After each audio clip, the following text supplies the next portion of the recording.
So the Hurricanes get the job done over the Highlanders, 17 points to 11. Super Rugby Aotearoa has essentially hit the halfway point. And this result means the Hurricanes are that middle team behind the Blues and the Crusaders. Ahead now of the Highlanders and the Chiefs, who are bringing up the rear. So I guess it's kind of to be expected. You got one team 4 from 4, 1 4 and 1, 1 2 and 2, 1 1 and 3, and then 1 none and 4. So yeah, it's pretty clear. But still, half the games to go. We'll see how things go for the rest of the season. 17 points to 11. I feel like gut feeling with this one. The Highlanders' defense did really well to keep it close enough that they actually had a chance to get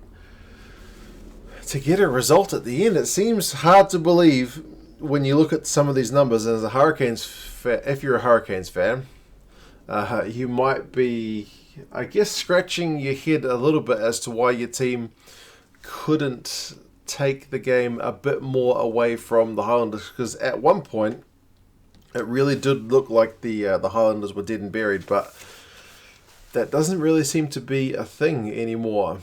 First thing, though, that was noticeable when the game started was the crowd. The crowd didn't seem great. I don't know what the numbers are like. Maybe the Cake Tin or Sky Stadium makes it look worse with those big bright yellow seats, and maybe it's more noticeable. Maybe it's because they keep those sections, a couple of them, empty, so when the camera pans around to those ones, it's very in your face. Maybe it was just that bloody windy, nobody wanted to get out to the game. Maybe the team's performances thus far have not justified people spending their hard-earned cash putting a bum on a seat. I don't know, probably a multitude of things. But the crowd didn't look great, which was a bit of contrast to last night's game down in Christchurch, where they had a sellout. But that was the two top teams going up against each other, what can I say? This game started with a bit of a hiss and a roar. Aaron Smith started the game pretty early with a try. It was like 3.5 minutes. Mitch Hunt seemed to part the Red Sea and up the field. Ball to Aaron Smith. Aaron Smith goes over. What a start, but it's chalked off for obstruction. Mitch Hunt's run was a bit too convenient, apparently. So they decided that one was back for obstruction. I thought that one was a bit harsh. And then, literally 90 seconds later, Laumape, because the Highlanders get penalised, Canes go up the field, and from that resulting play, Laumape goes over for a try. And that one's also called back for obstruction. That one was a bit more like traditional shepherding. If I had to say one was harsher than the others, I thought maybe the Highlanders were a little bit hard done by by that call, but it did feel like at least it kind of evened out. So, yeah, there was no scoring for quite some time in this game. The Highlanders were winning penalties at the breakdown. That really seemed to be a strong point. The Hurricanes guys were struggling to keep up. You would have thought Kirifi, Savia might be able to really dominate that area, but it wasn't a thing. So that's a bit concerning, seeing as you've got, two pretty bloody good fetches in those two guys. You've got essentially two sevens playing. But anyway, the Hurricanes were still putting on some pressure. 20 minutes, they put a kick through, it went close. The Highlanders had to force it.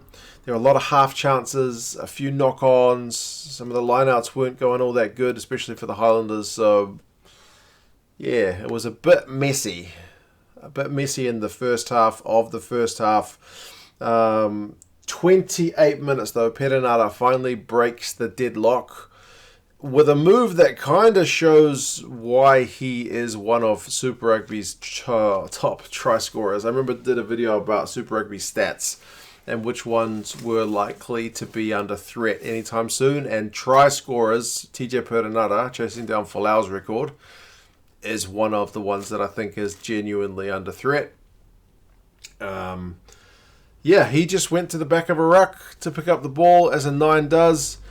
He kind of, I guess, starts motioning that he's going to pass the ball open side, and Aaron Smith, who's a world-class 9, just seems to be drawn by that motion and starts pushing out to defend that channel. And Perenara just picks up the ball and just goes through that gaping hole that's been left for him. So he is one of the most attacking threat 9s in the game, and his try scoring record speaks for that. So it's 7-0. Finally, the duck has been broken. 31 minutes, Hunt misses a penalty. Must have been pretty windy because Aaron Smith's having to hold the ball. He's got his finger on the ball. That's what I mean by maybe that's partly what kept the crowd away. 35 minutes, or 36 it is, Fun Fake gets his try. He's been in a pretty decent kind of try-scoring vein, hasn't he? Geordie Barrett gets a little inside ball. He suddenly threw a line break, seemingly out of nowhere. And he sees Fun Fake out on the wing, throws a huge loopy pass. The pass is slow, and it gives the Highlanders defence enough time to shift across, but it's only Mitch Hunt that manages to get there, and Fun Fake eyes him up and knows, I got you. So Fun Fake's got a bit of work to do, and he does it. He does it pretty well, takes the try very well, and they missed the conversion. It's 12 points to 0. The Landers have a penalty right before halftime, and it doesn't find touch. They go for touch and they don't find it. It was about on halfway, too far to shoot for goal, and then they decided to shoot for the touchline and miss it. So, not the best half from the Highlanders. They're on 0, and the Hurricanes are looking pretty good value for the lead. Knock-ons were even 3 apiece. Canes had 55% territory, 55% possession, 58% territory. They had 7 clean breaks to 2 for the Highlanders. They had 295 run meters to 197. They were tackling at 86% to the Landers 75. 75% is poor. I was going to put another word in front of poor. You know what I mean. They were poor. Turnovers conceded 5 by the Canes, 7 by the Highlanders. So, not the best first half. Like the first 20 was a bit ugly apart from those 2 turned down tries. It settled in. Game picked up a bit, but it was mostly the Hurricanes doing the picking. Second half, May gets held up on the left wing. That was a bit of a weird one. The Highlanders managed to hold out under a huge period of defence, but eventually on 48 minutes, Devin Flanders goes over for a try. I can't go over the build-up because it was literally, I think, 18 phases. The Highlanders defence was holding, but eventually, 18 phases, something's got to crack, and it did. They missed the conversion, so it's 17 points to 0. And as Geordie Barrett is lining up his conversion, and this is another one of the drawbacks of having such a windy set of conditions, is someone's packet of chips that they've just thrown on the ground has somehow managed to blow all the way onto the field and is just blowing towards the ball as Geordie is lining up his kick. I can't imagine he didn't not see the packet of chips, empty packet of chips that was heading towards his feet as he took the kick. So maybe a distraction. Just hold on to your bloody rubbish, man. Don't put it on the ground. I guess it's not exactly like bins are commonplace, and there's certainly rubbish all over the ground here at Eden Park after a game. I'm probably sure I've left beer cans on the ground as well, but I guess not a packet of chips. Anyway, it's 17-0. Remember, that's the Hurricanes. That's their total sum of points, and we're not even at 50 minutes. They probably should have had more, but anyway. On 50 minutes, the Hurricanes finally do concede points. Highlanders get a penalty to make it 17-3, which in terms of the game itself brings it back to 2 scores, and then they could be level. Then Aaron Smith, he gets a try on 58 minutes. It's down the right wing from the back of a maul. Like, they somehow managed to manufacture a 2-on-1. I guess similar to Petinata's try. It's pretty clever. Like, the Highlanders have got the maul and they wait for some of the Hurricanes defenders to shift. And when they can see there's only one, I think, on the blind side, they peel off, and then Smith is the man over because it becomes a 2-on-1. So he's just down on the right wing side, and it's try time.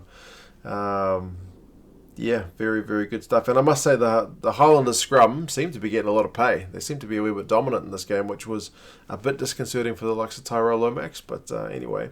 So 17 points to 8. And it's pretty tight stuff because they missed the conversion, which is, I guess, pretty costly because if you get that conversion, then at least you're within, scoring a converted try and it's even rather than you've still got to score twice.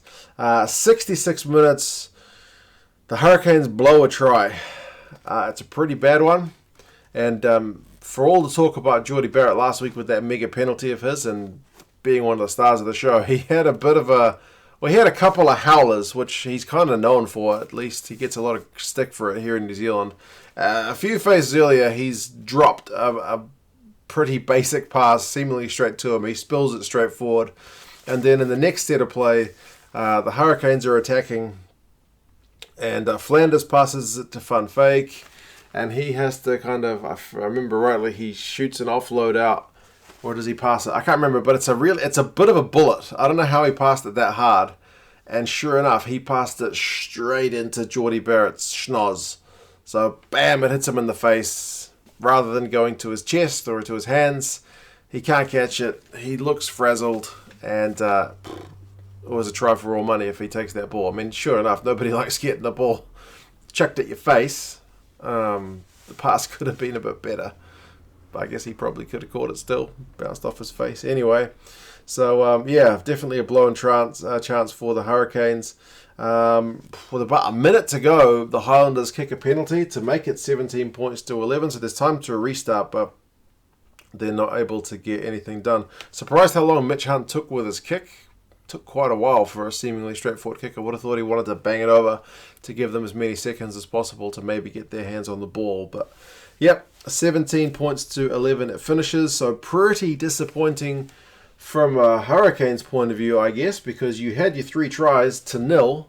You're sitting in bonus point territory. You're trying to catch up to the Blues and the Blues and Crusaders, and you concede this bad boy. And these guys managed to get within losing bonus point territory. Not sure that it'll make a difference, but I guess there's actually not that much gap between those two teams because of them dropping their bonus point and them picking up their one. So these guys are on 6 points. These guys are on 8. The Blues are on 12, and then the Crusaders are on 18, seemingly miles ahead. So, yeah, the Hurricanes are going to need the Blues and especially the Crusaders to drop some points, but that's just the way it is. But, yeah, I think they'll be disappointed that they let that bonus point slip away because they're all pretty vital, especially when you're at home. Final stats, run meters 531 to 372, so the Hurricanes had a lot more running of the. They had 63% possession, they had 67% territory, and yet they only won by 17 points to 11. Their lineout was at 100%, which is a big shift because recently their lineout's been kind of rubbish. Interestingly, Dane Coles wasn't playing this week. Is that a connection? I don't know. Whereas the Highlanders, whose lineout has been fairly good, drops down to 64%, which is pretty poor. Look at the tackles, though. The Hurricanes were at 82%. The Highlanders were at 87%, so the Highlanders really upped a gear in the second half. Remember, they were 75% at halftime, whereas the Hurricanes dropped a little bit. But, like, the Hurricanes made 89 tackles. The Highlanders had to make 189, so exactly 100 more tackles. That's not easy, man. And eventually you're going to concede points, hence the Flanders try. But the fact that you still see this score difference, man, despite that numbers, is remarkable, and credit to the Highlanders' defence. Penalties conceded 14 by the Canes, 8 to the Highlanders. So that's a bit of a disconcerting one for the Hurricanes to be conceding so many. Again, a lot of those were at the breakdown, and some of them were at the scrum. Knock-ons, 8 by the Canes, 5 by the Landers. Kind of makes sense given how much extra ball the Canes had. That seems about fair. But Laumapia continues to go well. Denied a try, but 100 run meters and 9 defenders beaten. Best man of the day in terms of attacking stats. Tokolahi for the Landers. 19 out of 21 tackles is a massive, massive shift from him as well. But yeah, for those of you guys who joined me for the live stream, my daughter who wanted to play with ball during the stream, and I said I'd play after the rugby, kept my word. We played good 30 minutes, whacked the ball around. So there you go. Just in case you were in the stream and wondering if I was telling porkies when I said I'll play with you after the rugby, I did play with her after the rugby. So there you go. Dad points there as well. But yeah, Hurricanes get the result. Some people saying this is the match for third place anyway, and it's not going to matter. Definitely the Crusaders are going to have to drop points. Just one loss to the Blues at Eden Park in my dream world is not going to be enough for these guys. So some of these guys in that second half of the season need to pick up and give the Crusaders a loss. Otherwise, it probably is either for third or for second. But anyway, we'll see. You guys let me know what your thoughts on the game were. It had ugly parts, but it did have its moments of magic as well. I thought overall it was a pretty good watch. But, yeah, you guys let me know your thoughts, and I'll talk to you again soon. See you later.